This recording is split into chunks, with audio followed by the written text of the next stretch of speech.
협상력을 높이려는 의도로 분석했습니다. 협상이 재개될 거라는 것을 염두에 두고 그동안에 진행시켜왔던 고도화 과정은 빨리 진행을 하자라는 첫 번째 측면이 있다는 거죠.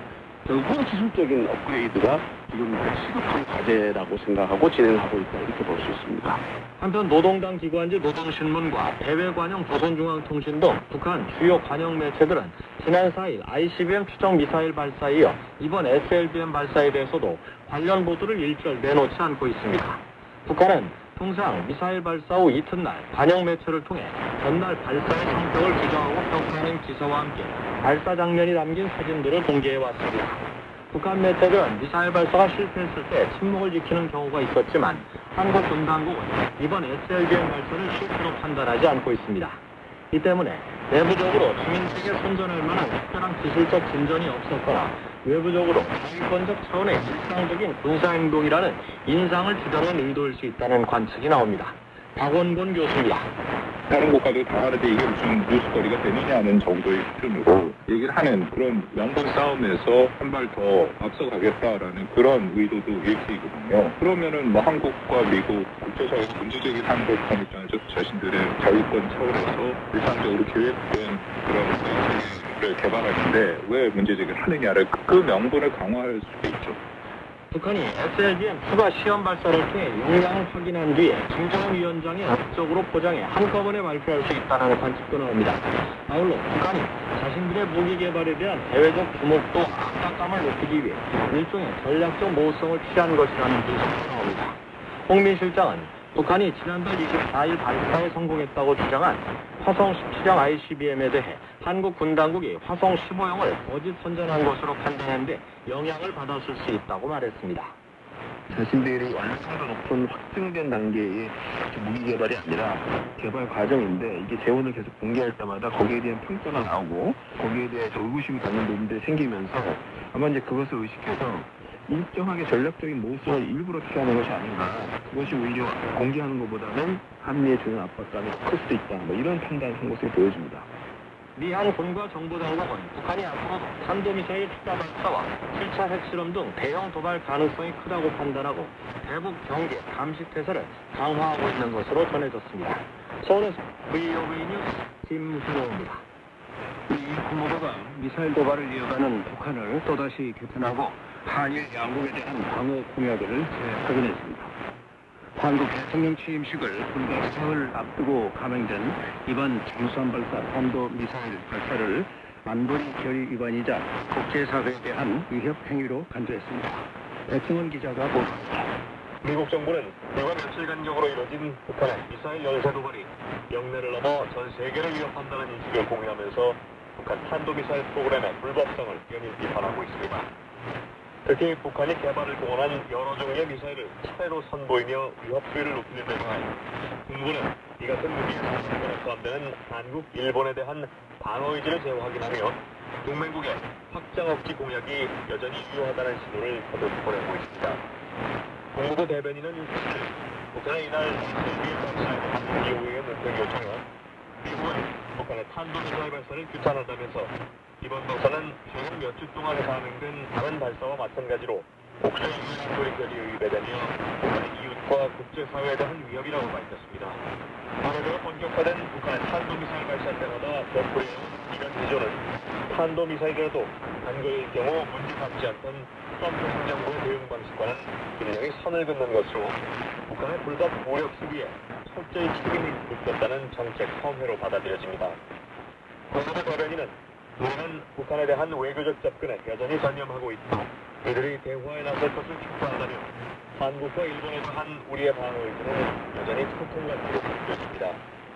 이 역시 전임 홍준과 달리 두 아시아 동맹국을 사정권에 두는 북한의 단거리 미사일 위협에 눈 감을 수는 없다는 바이든 정부의 동맹 우선 의식을 드러내는 것으로 이 같은 방향은 바이든 대통령의 한국, 일본 방문을 앞두고 정부 주요 부처에서 잇따라 수산 제공을 파격하며 더욱 구체화하고 있습니다. 앞서 젠사키 백악관 대변인은 지난 5일 브리핑에서 다수의 대륙간 탄도미사일 발사를 비롯한 북한의 지속적인 영내 불안정 행위와 관련해 바이든 대통령은 한국과 일본의 안보에 대한 우리의 약속을 분명히 할 것이라며 확장 억지 약속을 강철이갔다는 것을 포함해 안보 약속을 재확인할 것이라고 말했습니다. 확장 억지란 미국의 오방이 제3국으로부터 핵공격 위협을 받으면 미국도 핵 억제력을 이들 국가에까지 확장해 제공한다는 개념입니다. 존 커비 국방부 대변인도 5일 로이드 오스틴 미 국방장관과 서욱 한국 국방장관의 통화 사실을 알리면서 확장 억제를 위해 미국의 모든 군사역량을 동원해 한국을 지킬 것이라는 미국의 철통 같은 약속을 재확인했다고 전했습니다. BOA 뉴스 박성원입니다. 상공 대북 특별 대표와 노기덕 한국 외교부 한반도 평화부서 본부장이 7일 전화 협의를 하고 북한의 미사일 발사를 규탄했습니다. 한국 외교부에 따르면 양측은 이날 북한의 잠수함 발사 탄도미사일 추정 발사가 유엔 안전보장이사회 결의를 명백히 위반한 것이며 한반도뿐 아니라 국제사회에 심각한 위협을 야기한다고 지적했습니다. 양측은 북한이 추가적인 상황 악화 조치를 즉각 중단하고 대화와 외교의 길로 복귀할 것을 촉구했습니다. 또 양측은 빈틈없는 이한 연합 방위 태세를 유지하는 가운데 앞으로도 안보리 차원의 조치를 비롯해 국제사회의 단합된 대응을 위한 긴밀한 공조를 강화해 나가기로 했습니다.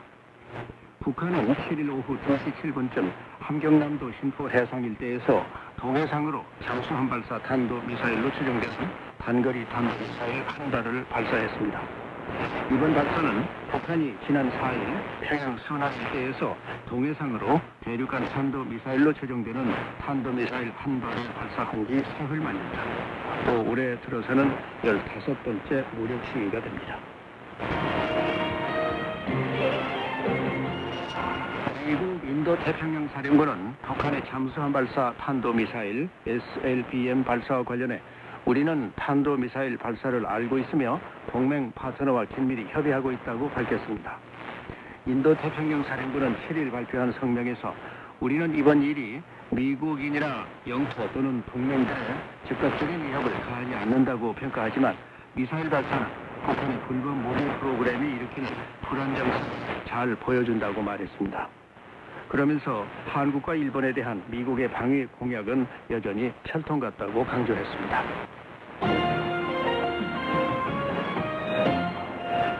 미 국무부는 북한이 이르면 이달 중 핵실험을 재개할 준비를 마칠 수 있을 것으로 평가한다고 밝혔습니다. 국무부가 북한 핵실험에 대한 평가를 공개하는 것은 매우 이례적인 일입니다. 조은정 기자가 보도합니다.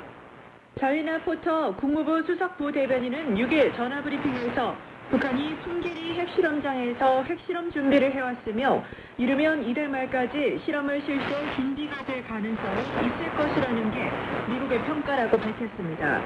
포터 수석부 대변인은 미국의 국방, 정보기관들이 이달 중 북한이 핵실험을 재개할 준비가 될 수 있을 것으로 평가한다는 CNN 방송 보도와 관련해 국무부의 평가를 알려달라는 VOA의 질문에 이같이 답변했습니다.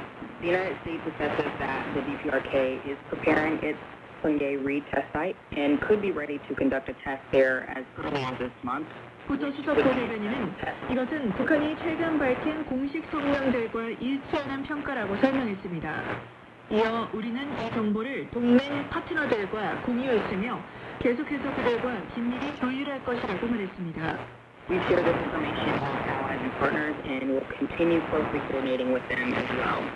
We'll also build on this close coordination when the President travels to the Republic 또 of 바이든 대통령이 이달 말 한국과 일본을 방문할 때 이러한 긴밀한 조율을 더욱 강화할 것이라며 대통령은 동맹을 강화하고 그들의 안보에 대한 우리의 공약이 철통 같다는 것을 보이기 위해 방문하는 것이라고 말했습니다. 이내 국무부는 VOA의 같은 질문에 오전까지만 해도 북한의 핵실험 동향에 대한 평가를 밝히지 않았습니다.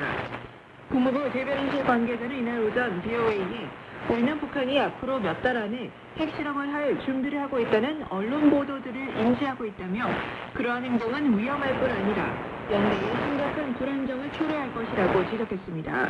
이어 그러한 행동은 다수의 유엔 안보리 결의들에 제시된 국제법을 노골적으로 위반하는 것이며 국제 비확산 체제를 훼손할 것이라고 말했습니다.